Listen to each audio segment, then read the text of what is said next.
The Club Dub podcast presented by SportsMockery.com. Eric, Drew, and Kevin. A 1-1 start to this Bears season, but boy, oh boy, Sunday night was tough. We're back at it again with you again. Visit our website, SportsMockery.com. Give us a follow at ClubDub_podcast, but we are glad to be talking football again with you guys. Great week one. I'd say defensively and game plan was really nice to get a nice win there over a NFC contender. Week two, complete polar opposite, kind of a complete failure, but I'm going to be honest, nobody had a winning Green Bay on their 2022 bingo card for this Bears season, just based on, we were talking about it in the pre-show right before we got on here. You mark up 22 on 22, 11 positions on both sides of the ball. The Bears maybe have an advantage in 4 or 5 of those positions. 27-10 loss. How are you guys feeling about it? I'm not feeling great. I mean, it was just another reminder of how far apart these two teams are, and Ryan Poles is going to need time to correct that issue. He was never going to do it in one offseason, especially with the resources he had. Would you have liked to have seen them play better? Sure. They came out well. They were good on their first drive, and I think they kind of got away from what they were trying to do for a while. They were having Fields throw a little too often when the running game was working. And I think the Packers picked up on that. They picked up some 3-and-outs, and then they just pretty much took advantage in the second quarter, and that was it. You know, I do think that was a touchdown in the fourth quarter. It should have been a one-score game.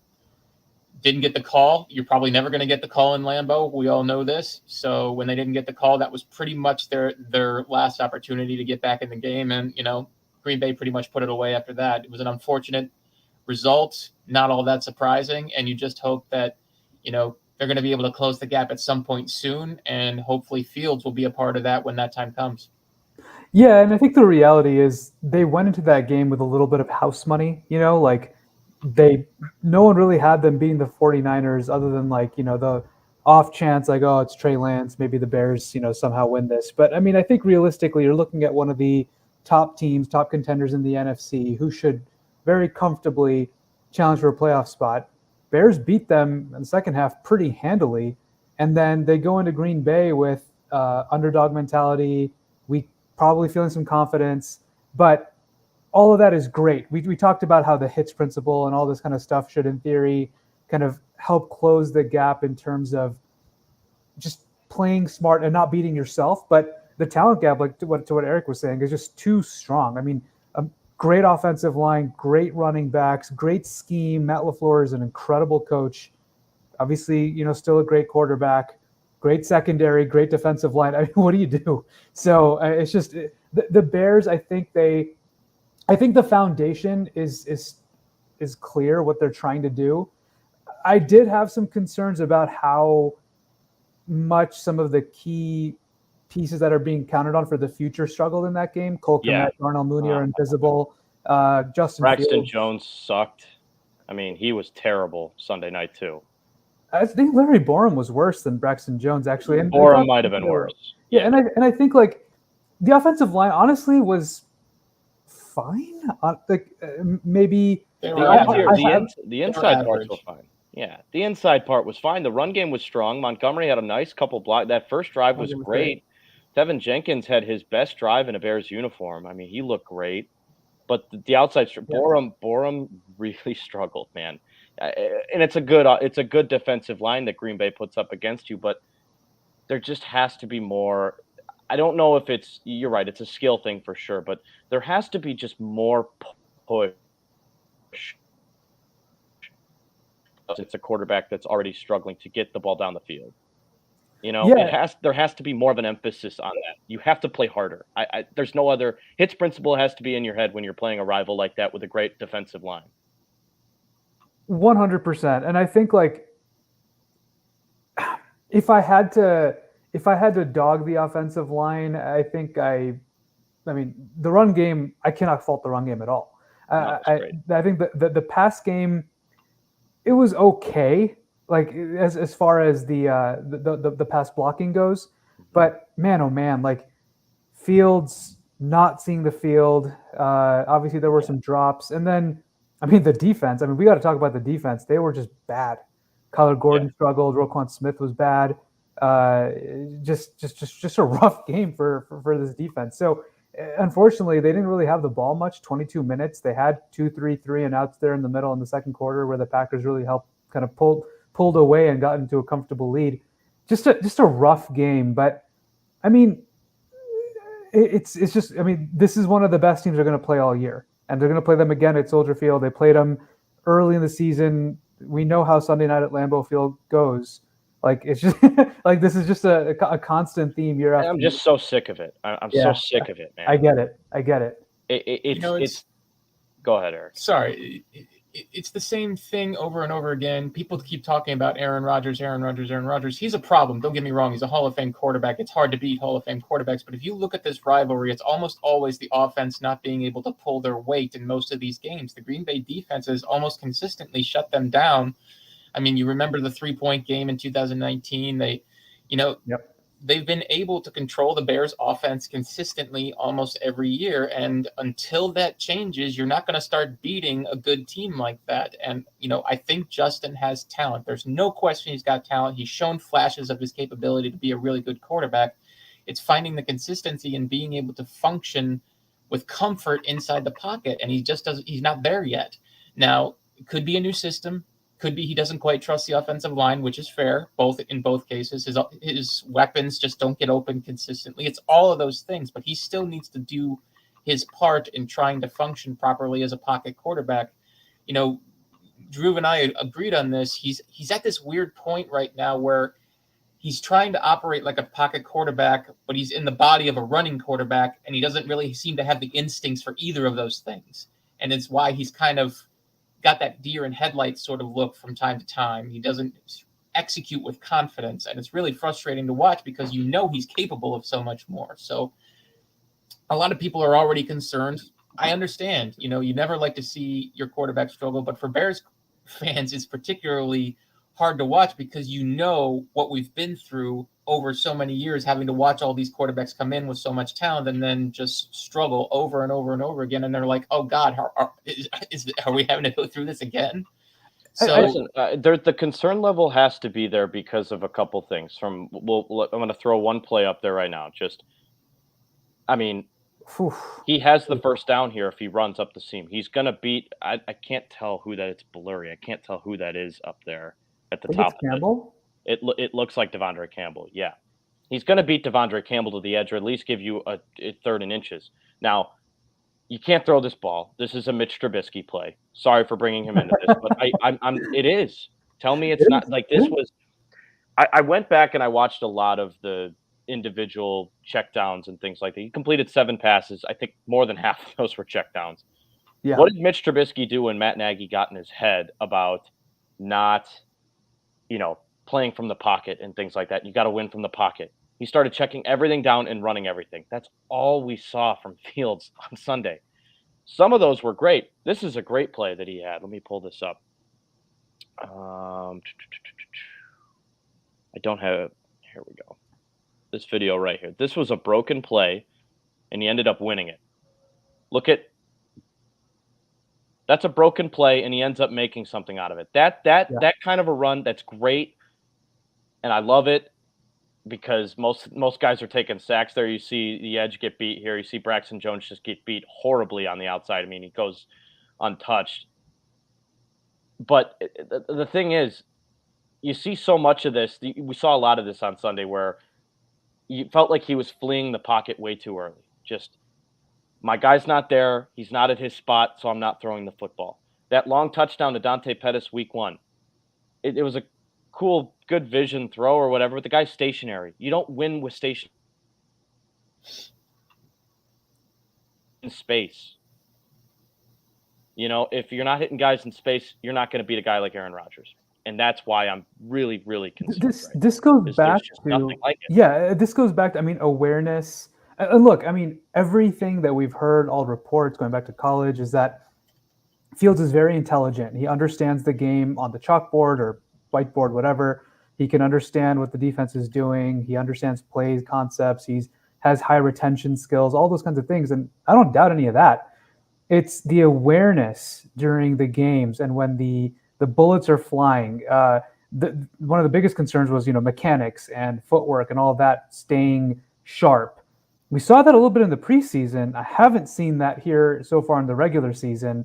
And the decision making, the speed of decision, he's very much a see it, very comfortably open and then throw at quarterback. And that's just not how you can operate in the NFL. You have to throw the ball to guys in space. You have to be able to NFL hit those Open, seams. NFL Open is different. And so we didn't see this. I didn't see this in college. And I was constantly reminded by Bears fans that, oh, the offense is different. They go vertical, blah, blah, blah. And maybe he will grow into that. But right now, it's not there. Right now, unfortunately, like this is what we're seeing. And so, like, it's just, I can understand. I mean, more Bears fans are starting to get that level of concern where it's like, can he be the guy? Can he operate the way he needs to? We just need to see the confidence. We just need to see the confidence. We need to see you throw the ball past 5 yards. When I see you come out of the gate with checkdowns, that's not how you beat. And he knows this. He's played Green Bay before. He doesn't need me to tell him that. That's not how you beat Aaron Rodgers. In prime time, you don't win against quarterbacks like that with checkdowns. And I do want to point out, people are going to call out Luke Getsy. Luke Getsy had a pretty decent game plan. There was a lot of long shots drawn up. Fields just missed him. I mean, he misses EQ here. That wasn't his original route, but he's ahead. He's got a 4-yard lead on the outside there with the safety about, 20 yards away from him.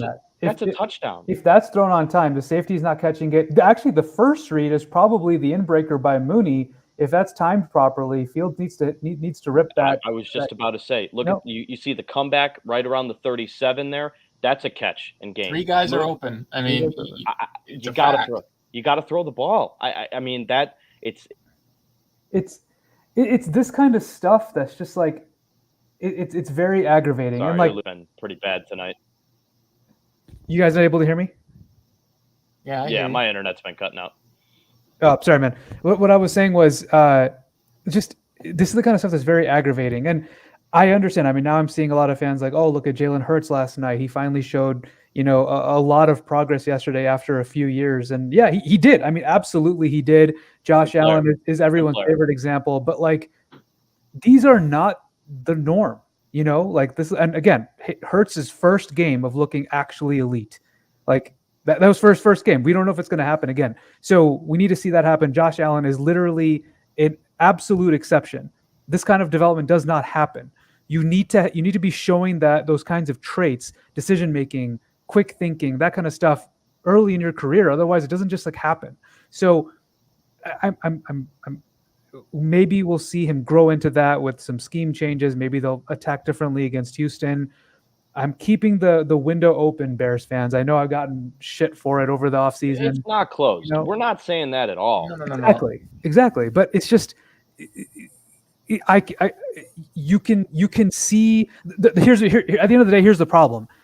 There hasn't been any tangible evidence that he's gotten better in the first 2 games compared to last year.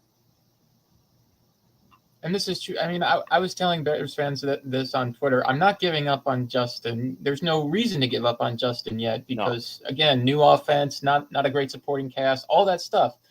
What I was telling them was very specifically this. If Justin continues to look over the course of the season similar to what he did on Sunday night, you need to have a conversation about a quarterback change when the season ends because that would mean no tangible progress. And that means he's just not getting it. And giving him another year just because he deserves it is madness in my eyes. But at the same token, if he shows at least reasonable progress despite all the situations around him, then yeah, you give him another year. You give him a better supporting cast and see if he can continue to grow.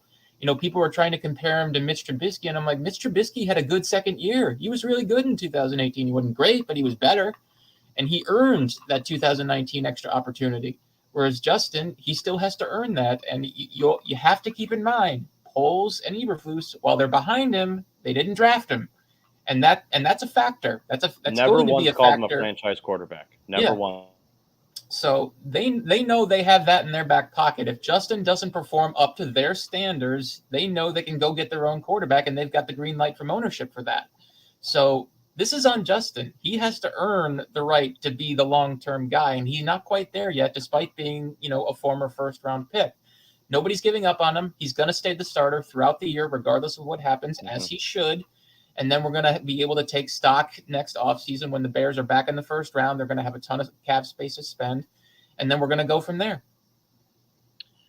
Fields wasn't the only problem in this game. Bears losing 27-10. A lot of it having to do with defensive line. Green Bay having over 200 yards rushing, averaging over 5 yards a carry, almost, I think, over 6 yards a carry. A lot of that has to do with the threat of Aaron Rodgers. And listen, not all of Fields was bad on Sunday night. Most of it was. But again, I'll show this play. This was a good play by Justin. Pocket collapses. That's a sack for most quarterbacks in the league. He turns this into almost a touchdown. That's a great play. That's a great play. But plays like this, where deep shots are there, and we heard Eberflus in press conferences, like on Monday and Tuesday, today and yesterday, talk about we got a great deep ball thrower. We're going to continue to scheme that up. If you're going to scheme that up, you cannot. Yep. Period. You can't miss those opportunities. So that's all I'm saying. He's 33rd now in the league in NFL in pass attempts. There's 32 teams in the league. It's not good. Needs to be more of that. But you've relied a lot on the running game. The running game looks great. I'd say, Jaquan Brisker had an okay game. The Bears defense as a whole struggled, but there were some positives. Robert Quinn had a sack. We looked at Travis Gibson. Yeah, Travis Gibson. Their pass rush looks good. I mean, they've got a good 3-man rotation, with Quinn, with Gibson, who really came on, and then Robinson, continues to make regular plays. You get a good 3-man rotation there. I think Justin Jones is a decent interior pass rush guy. The problem is their two defensive defensive tackle rotation aren't good run defenders. I mean, they were blown off the ball quite a bit in that game, and the running backs weren't doing the linebackers weren't doing a good job, filling in their gaps and, taking care of business in that regard. Roquan Smith looks very uncomfortable, as an outside linebacker right now, which, is unfortunate. You'd like to think that, he'd be further along, but again, holding out of training camp the way he did probably didn't do him any favors either. So, it feels like he's pressing too much, trying to make big plays, trying to earn his money, all that sort of stuff. And it's to the detriment of the defense right now. And it's forcing the safeties to come up and try and, help out, like Brisker and Eddie Jackson, who I thought, under the circumstances played all right, over the course of the night. And people were picking on Kyler Gordon, didn't have a good game. I get that, but he was put in a really difficult position, going against Aaron Rodgers, having to play nickel corner against an offense like that. That's tough for a rookie. So, I think he's going to have better games. He did make some really nice plays in that game. I think he's going to be better over the course of the season. Just not one of the best games for, him to have a really down time. So I think the defense is going to be okay over the course of the season because you're not going to face many offenses like that. It's a question of, can the offense pull their weight? It's been that way pretty much every year over the course of existence with this team. So we're going to see how that goes. Well, let's hear what head coach Matt Eberflus had to say about Kyler Gordon. So on a Monday after a game like last night with Kyler Gordon, what's your message to him? What's your coaching point? Yeah, I just got done talking to him, and it's everything I say to every young player that I've ever played that's gone through these moments. There's going to be ebb and flow over the course of a rookie season, and that's the way it is. It doesn't matter if you're dealing with a guy that's rookie of the year or not. There's going to be those things. And what you tell them is, hey, take one experience at a time and put it in your file. You have to learn from that. So go back and look at all the plays that you made, all the plays that you want to correct, and then put them in a file, okay, and say, what would I have done, and put those to memory. And making sure you study those things and visualize those things as you go during the course of this week coming up so you can make those corrections. Because a good pro doesn't make the same mistake twice. They get better and they improve, and that's how they become a better pro at year 4, year 5, and then become an all-pro. There you go. Good observation from Flus there. I'm not worried about Kyler Gordon. He struggled a lot. Jalen Johnson wasn't targeted at all in that game, and that's what Aaron Rodgers does. Game. He hasn't been targeted. I know, and that's what Aaron Rodgers does, though. He's done this to every rookie he's ever played against. He's smart. He knows who he's going to pick on, and Kyler Gordon didn't hold his own this time. It doesn't mean he's not going to. The thing that gets me, especially, you find yourself down 2 scores late in that game, and you're going to let Sammy Watkins get behind you for one of the biggest plays of his career. Did you see how much the Bears? One of the biggest plays of his career. That was one of the biggest plays of his career. He's almost 40. That cannot happen. That cannot happen. you can't blame the Bears for biting on the play action as hard as they did, Yeah. because they've been giving up chunks Oh, on yeah. the ground the entire day. So But man, everybody knew that was coming. It was just a question of when, and they hit him at the perfect time with it. So it's unfortunate, but not being able to stop Dillon and Jones has been a recurring theme for that defense for the past couple of years. And until they get that addressed, Rodgers is going to continue to pick them apart almost at will. Just two observations as a football fan. Of course, this is painful because it's coming from the Packers, but as a football fan, first of all, just the balls to call that from where they were on the field, like inside their own 10 at the time, I think it was, and, draining the clock right after the Bears had just gotten stopped on the goal line, to call that play action at that point and throw that 55-yard bomb. Just awesome. And then second thing, I mean, Matt LaFleur is elite at play calling and design and just get it in creative ways. I mean, the way he sent some of his players in motion at Kyler Gordon before handing off on some of those wide zone runs, like Gordon's like, where the hell's the ball? And the runners are already past him. He doesn't even have a chance to set the edge. It's just brilliant stuff. It's just unbelievable stuff. So much fun to watch. I mean, of course, as Bears fans, it's tough to watch, but it's just genius. A lot of fun to watch. Well, let's hear everybody's level of concern. I want to hear it from the guys watching. Go ahead and put it in your comment section if you're watching on YouTube, Facebook. I want to hear your level of concern, 1 to 10, 10 being the worst. And I want to hear what you're most concerned about. We want to hear from you guys on the show. We'll answer some questions, obviously, as we do in the final segment. But Nope, Kevin, you froze there. yeah, I know my internet is just I don't know how to fix it. I've tried so many different things. I'm not sure what to do. Anyway, I'm really concerned about Justin's confidence. I'd say that's where I'm not concerned about him not being the guy. I'm just concerned about his confidence at this moment in time. Darnell Mooney's doing him no favors. Cole Kmet's doing him no favors. I'm not sure. I'm most concerned about that because that deep shot that he threw to Mooney late in the game wasn't even close. Wasn't even close. It was just a shit. I'm gonna throw it because you know what? We need to take a shot. It's the confidence leads to concentration, and when you can't have one without the other. So I'm that's where my concern lies right now, and it's, if I'm being honest, pretty damn high. And Kevin, can you highlight that comment from Josh Lopez about Bears need to let Fields rip it? I want to bring some attention to this real quick. A comment from Josh here: Bears need to let Fields rip it. If he sucks, then he sucks. But we won't know anything with 11 passes. I get where this is coming from. Everyone is talking about, oh, we need to find out what Fields is this year. I get it. But look, a lot of the players on offense right now this year are players that the Bears need to know can be contributors even going forward. I mean, you're talking about a young offensive line, Braxton Jones, eventually Lucas Patrick coming back to center, Tevin Jenkins, Larry Borum. I mean, this is a young offensive line that you expect to be together for a while. They need to be tested and know that they can pass block and run block. You have David Montgomery, who we don't know if he's going to be here next year, but Khalil Herbert, Treston Ebner. We have, Darnell Mooney, of course, and then Cole Kmet. I mean, there are players here that they need to evaluate as part of the entire context of the offense.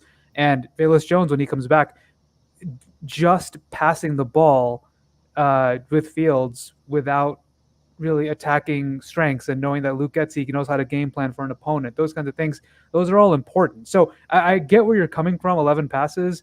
They actually called 19 pass plays in the game. If we talk about pass selection, we talk about where Fields, went off and ran by himself. We talk about sacks taken that he shouldn't have, those kinds of things.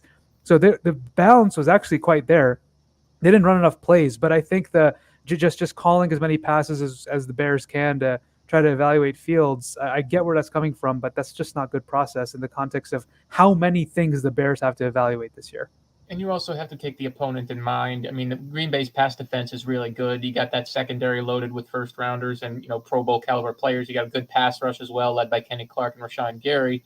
They're trying to protect Justin as much as they can, and they were running the ball well. They came in with that plan. They wanted to run it, and they ran it well. It's just, they couldn't quite string enough drives together, and that's unfortunate that Justin didn't get to throw more than he probably should have. So, I think there are going to be better days. They're not going to face defenses this good all year long. So I have confidence that they will be better.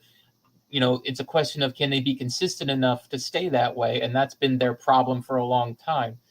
My worry level right now is probably, I guess you could say, a 4.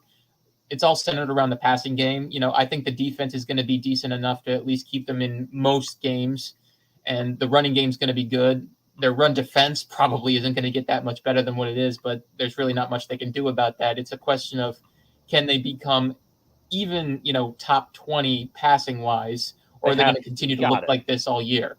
Because if they're going to look like this all year, it's going to be a long season, and then we're going to have to discuss some serious changes when the time comes. But the good news is, I think they're about to get some really important reinforcements. I think Velus Jones is going to help them, especially with his speed and his versatility. I think that's something that they've been missing and they really want to implement. And I think once they get Lucas Patrick at center, that's actually going to be a significant upgrade over Sam Mustipher, and that should make their entire offensive line, especially along the interior, better, which hopefully will make Justin more comfortable. And that sort of has that, butterfly effect that everyone, hopes to see. So I don't know if it's going to happen this week. We don't know where the hand situation is with Patrick. I think he can still play. It's a question of, can he snap yet? We don't know yet. Right. Velus. Yeah, Eberflus said that. He said he's going to play center when he's healthy. Yeah, he said it without saying it in press conferences. Yeah. And it felt like Velus was at least close to making a return, but he wasn't quite there yet. He's probably going to be there this week, unless he has a setback. We'll see, with the injury reports when they start coming out. But if those two return and are healthy, I think the offense will end up looking considerably better than it has the past 2 weeks. Well, this is going to be the team to do it against, too. Looking at Houston's opponents and what they've done, they've given up 14 sacks already this year. So your pass rush is going to get home. That's why I think the Bears win this game on Sunday, is pass rush alone. We'll touch a little bit more on Houston throughout the day, but Justin's going to have the deep ball opportunities. Houston's secondary is not there. He's going to have those shots. He's got to take them. We're going to need at least 3 completions over 20 yards on Sunday, please. We're going to set some standards here. At least 3. It's got to be, I need a 200-yard game from him. 250-yard game, 2-touchdown game reasonable. on him. 200 yards is like need it. That's like 2.5, 3 quarters for like I know basic NFL quarterbacks these days. Baby steps, we'll take it. I'll take that as a move in the right direction. I feel that. But I also think Sunday was a step back. This was a step back, right? There's been so many no games way did he like move Sunday. forward. Yeah, exactly. There's been so many games like Sunday, 70 passing yards, 68 passing yards, 1 fucking net passing yard against the Browns. It's just, these are unheard of numbers in today's NFL, and the Bears have had like 4 games like this in the last calendar year. It's unfortunate, but, I was going to be quick to point out that you also have to factor in the Texans have the 30th ranked run defense right now. So I think the Bears are going to pound it, and they should, because they can't tackle. They've missed 27 tackles on defense this year so far. That's far and away the worst in the NFL. So Jonathan Taylor killed them in week 1. Javonte Williams killed them in week 2. David Montgomery should tear them apart. And here's the thing. He did last year. Yeah, he absolutely was that should. 2020? I think that was 2020. 2 years ago. 2 years ago. Still killed him, but So yeah, exactly. And I think for the purposes of Lovie Smith's defense, it's schematically very similar to what Eberflus runs. So there's the concept of Fields practices against this every week. Can he attack it downfield or however he needs to attack it? But shit, go with what works. How many times did Bears fans complain about Matt Nagy, run the ball, this is what your team does well, they're a running team. That's what Luke Getsy did on Sunday, and they were doing it well. So it's just I sometimes I feel like, the fandom is like, we want Fields to be the guy. We want him to prove he is the guy. So do things that'll help accentuate Fields, instead of now really someone's taking into account all the pieces on offense. And now that somehow seems to be a bad thing. So I hope, obviously they game plan accordingly to what will help them win. To Eric's point, I think it will be the run game on Sunday. And, if it's working, you go to the first quarter and Montgomery has 8 carries for 75 yards. Run that thing all game. Give him 30 carries. Give him 40 carries. The last thing I want to say before we get on out of here. It's all about Fields right now, and that's where the most of the thing. We're not talking about that stupid video that went viral on Twitter today. Everybody asking me about that. We're not commenting on it. It's dumb. He has every right to say what he said. No, but I don't disagree with him. I don't think anybody should disagree with what he said. The last thing I'm going to say about him, I hear all these Jalen Hurts comparisons now after Hurts had a great game because he's got the correct reinforcements around him. And I just want to point out, said it last year. I'm going to put that on my tombstone. I said it first. Back off, talk show hosts. I said it first. I'll give you some applause. I'm just kidding. He did. He looked. I don't need my roses on yesterday. that. He looked awesome yesterday. Jalen Hurts last year, 20 touchdowns, 9 picks. Need a similar season out of Fields like that. I'm assuming he's going to throw a couple more picks than 9, but give me a season like that. 2-1. I mean, I'm looking for the upper 80s in terms of passer rating. That would be a significant improvement from where he was last year during his rookie season. That would tell you his efficiency has improved and he's starting to see the field better. And then once you go into next year, you can get him more protection, you can get him more weapons, and then he should take that next step next year. But, we're going to find out over these next 15 games. The good news is it's a long season and there's plenty of time for him to improve. And that's the whole case here that we have to keep in mind. 15 games left to go. Yeah, pretty much. I mean, I've beaten this horse to death all off season. I'm going to say it again. I fuck the argument about just, supporting cast and wide receivers. Those wide receivers are open on Sunday. Didn't make the throws. Shut the fuck up about wide receivers. So, maybe it's a confidence thing. Maybe he doesn't trust those guys yet. Because it's hard to not trust a guy like A.J. Brown, like Jalen just got. He's got the name, he's got the background. Maybe he doesn't trust these guys yet. Dante Pettis, nobody even knew who he was until he stepped foot on Soldier Field. You got to trust his eyes. You see open receiver.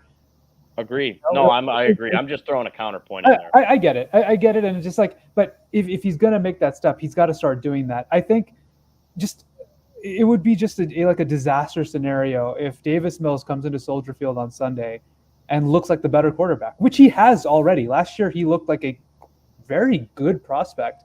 This year, he's looked better than Fields. If he comes into Soldier Field and looks better than Fields, and so even if the Texans lose, what is that? That would be terrible. So got news for everybody. He looked better than Fields last year too. Yeah, it's just the reality. So I'm just hoping he starts trusting his eyes a little bit more. I think schematically the Bears are doing some very good stuff this year. I've liked what I've seen. Some of the situational play calls I haven't really liked at times, but I think schematically they know what they're doing. The receivers seem to be open.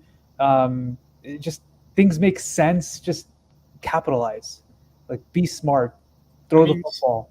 Getsy seems to know what he's doing. He understands how to run the offense he was brought in to run. They run the ball well. They've done it. I mean, in the monsoon, it was really hard to run at all, and it was a new offensive line that hadn't played together very much.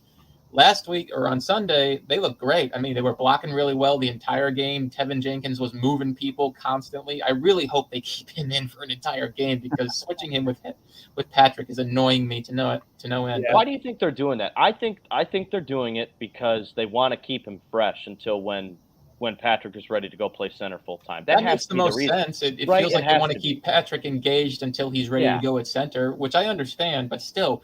Tevin was playing really well on Sunday. I would have just kept him in and let him and rode it out. But I get what they're trying to do. So yeah, he's their best offensive lineman. It'd be like the Colts subbing Quentin Nelson for no reason. Why? He went from trade block or trade rumors. Do you think he's their best offensive lineman? Oh yeah, he's their most talented. That's no question. I think he's their best right now. He's been blocking like their best right now. Run blocking, I would agree. Pass blocking, you could probably make a case for somebody else. But There's no question in terms of dominance on the number of blocks they've had. Tevin Jenkins has stood out above anybody, so I will go that far. And so replacing him just has felt. I get why they're doing it, and I think Lucas Patrick just this is his preseason essentially, right? He's trying to get used to getting hit by defensive linemen and hand placement, that kind of stuff. I get it, but pick someone else. Pick Cody Whitehair if you have to. I like Cody Whitehair, but just Jenkins is the redemption story is so good right now. So and he is exactly to Josh's point just now. He is exactly the type of offensive lineman that Poles wants. So he's been demonstrating it. I've been liking watch. It's been a lot of fun to watch him. I would like them to not rotate him anymore, but hopefully he'll be back to snapping the football by week 4. Yeah, let's hope so. And that's the type of content I love hearing that. I love hearing those fire takes. I don't know if it's necessary. Kevin, we got to do something about your internet, man. Comcast, for God's sake. Yeah, I know. Does it keep cutting out? It does. AT&T, they suck. What I was going to say is that's part of the reason we do this podcast is for takes like that. Even though I don't think it's a hot take, I really do think Tevin Jenkins has probably through 2 weeks has been their best offensive lineman. I think a lot of us thought Braxton Jones after the preseason he had, but let's be honest, you get into the real thing, not going to have a rookie be the best guy on that line. So let's hope Jenkins rides it out because he had a great first half. I'll give him. He got a great first half. I don't really remember. I was so zoned in on Fields in that second half. I can't really comment on how Jenkins did because the Fields thing. He played well in the second half too. Yeah, the pass protection from everybody was average at best, but the run blocking was really good for pretty much the entire time. So, Jenkins is coming along really fast, surprisingly fast. For God's sakes, only a few weeks ago he was a tackle. He had been a tackle throughout the course of college, and now he's playing right guard in the NFL, and he looks like he's on the trajectory of being an eventual Pro Bowler. That is absolutely mind-boggling and tells you that maybe these guys don't know as much as they do about the game. So, I'm thrilled for him that he was able to find his spot. I think he's going to be there for a long time, as his confidence continues to grow, he's only going to get nastier and better. And that's great for the Bears in terms of their long-term foundation on the offensive line. So, I'm thrilled for him. The interior looks like it's going to be good once Patrick shifts to center. And then you can start worrying about what you've got, at the tackle position with Borum and Jones. I don't think Jones has been bad. I think he's looked like a rookie at times, sure, but he's actually held up pretty well against some really good pass rushers. So, I think he's going to continue to get better as well. I think Borum might actually be their weak link, unfortunately. His ceiling just doesn't look like it's there for what they need in the long term, but for now he's the best they got, so they're just going to have to live with him. I do want to highlight, Braxton Jones real quick. Week 1 in a monsoon against Nick Bosa. Week 2 at Lambeau in prime time against, I think he was going up against Rashawn Gary, sometimes Preston Smith. Those are tough challenges, and I think he has more than held his own as a 5th-round rookie. It really is remarkable. I think his challenges get a little bit easier the next couple of weeks, so hopefully he dominates a little bit more. But I'm very impressed overall, and honestly, I really think the offensive line has been quite solid. Not great, but not bad. Better than expected is the best way to put it. So that's encouraging. It's encouraging, obviously, for the rest of this year and going into next year. The Bears have more pieces probably than they were expecting coming to the season, but hopefully that allows Fields to get some of that confidence that, Kevin, I know you think he's lacking a little bit. Hopefully he can start to trust that and turn that into positive plays. But we'll have to see. Am I going to need to use this meme moving forward? Probably a few more times before the season's over. You guys tell me. After next week, what are we thinking? What are we looking for? I think he's going to play better against the Texans. Justin has a long history of never stacking bad games on top of each other. I was going to say he usually rebounds. Yeah, I wrote about that in one of my recent articles. When you look at his 2 worst games, Cleveland and Tampa Bay, he always followed them with pretty solid outings. That hero game against San Francisco and the one where he bombed Detroit, on that 24-14 win. So, I think he's going to play better. I don't know what kind of numbers he's going to put up, but I think he's going to be more efficient. He'll look a little bit more confident. It'll be at home. It won't be as tough an opponent. So I think he's going to play better, and I think the Bears are going to win. I expect it to be kind of like that performance against the Lions at home last year after the Cleveland disaster. They came home. They went back to the basics a little bit. They ran some very, very basic plays just hit the, as Nate Tice of the Athletic Football Show likes to say, they hit the easy button. They did that a lot against the Lions last year, and I think Fields at least looked a little bit more comfortable, if not great. He looked comfortable and hit some plays that he just should. I expect them to do that a little bit more against Houston, especially given they play 2 high safeties. They want to keep everything in front. I hope they use some of the plays that Fields likes. Some digs.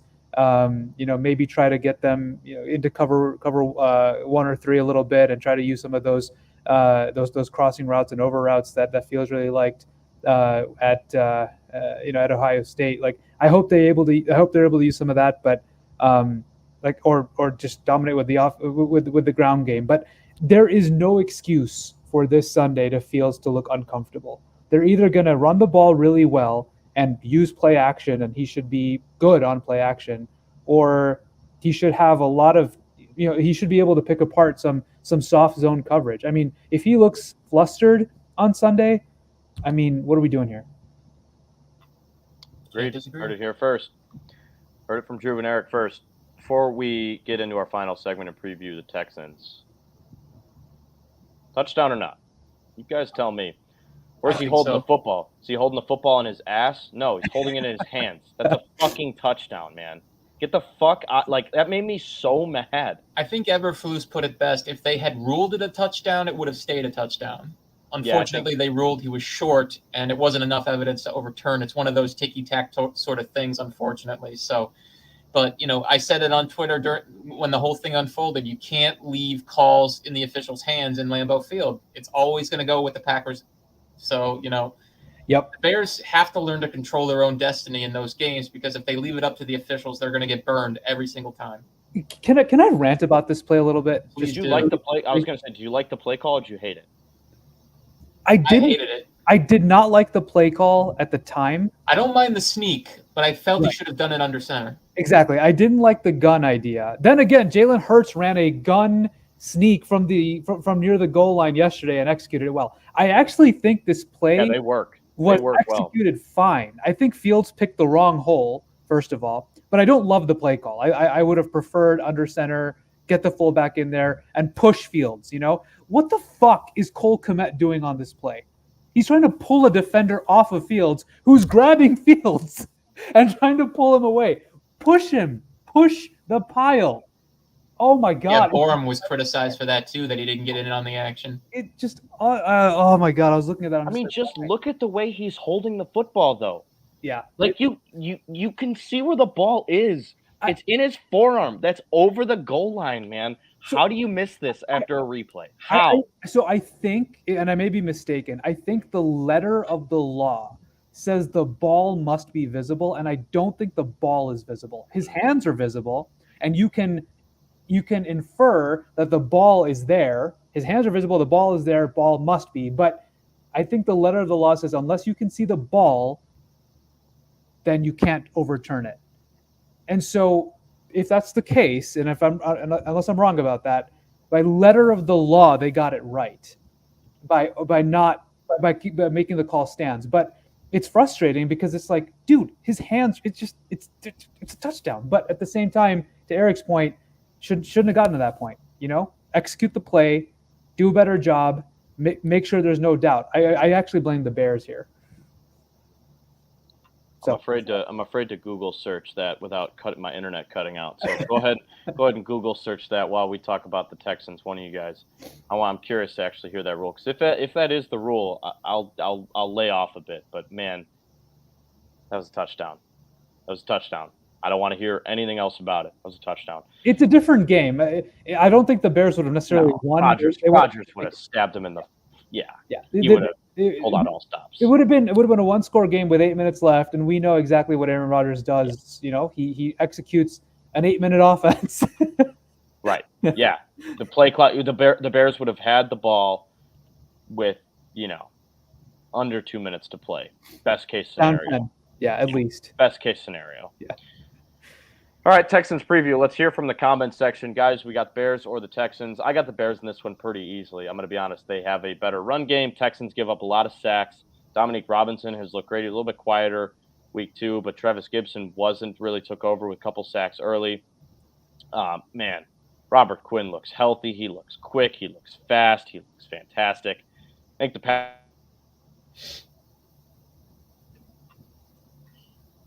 Kev, my man, your internet. You're, I think the pass rush is really going to do some damage. That alone, I think, is going to get them a win. I don't think that's really going to depend on much else other than that. I think the pass rush gets home, and Davis Mills is going to have a tough day. Yeah, I think the Bears are going to win this game. They're at home.